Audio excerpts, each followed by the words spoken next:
Okay, when we're looking at the neck, it's really important to get good flexibility in the neck, and we all like that. But I'd like to look at it in terms of flossing the nerves. We've got all this real estate on the side of the neck that's going to be innervating and going down the arms. So if I want to do a floss that's going to have an effect down the arms, I'm going to want to do something on the neck.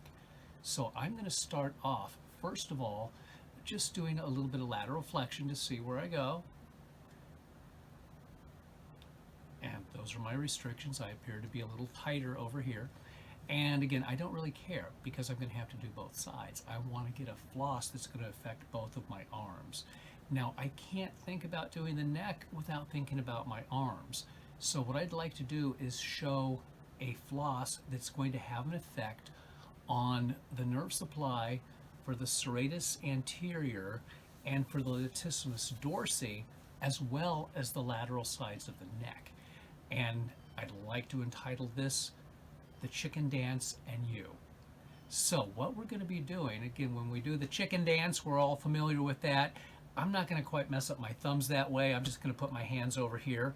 But what I'm going to do in order to help the neck is I'm going to floss by bringing this up and this down. And I put those two movements together like this. But let's see.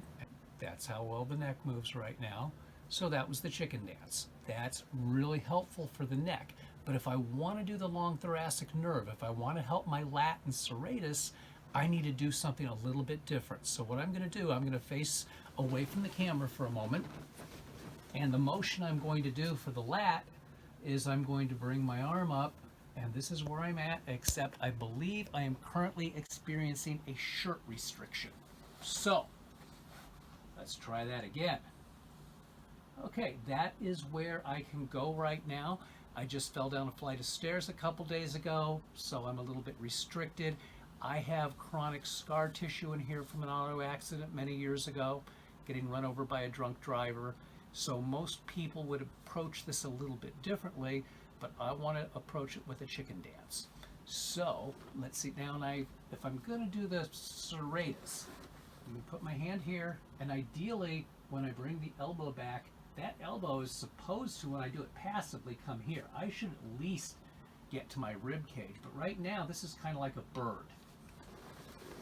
So to apply the chicken dance to this, what I'm going to do is this time, as I come up in a chicken dance motion, I'm going to bring the ear to the same side.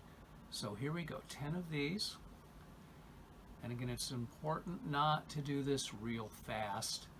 And also, there might be some discomfort, but we don't want real pain happening for anybody as they do this. I know a lot of times in nerve flossing videos, people say, you're going to have some pain, you're going to have some numbness and tingling. There might be some of that, but you want to keep it down to a minimum. So somebody might be able to do only 3 of these to start with. And I like to work up to 10.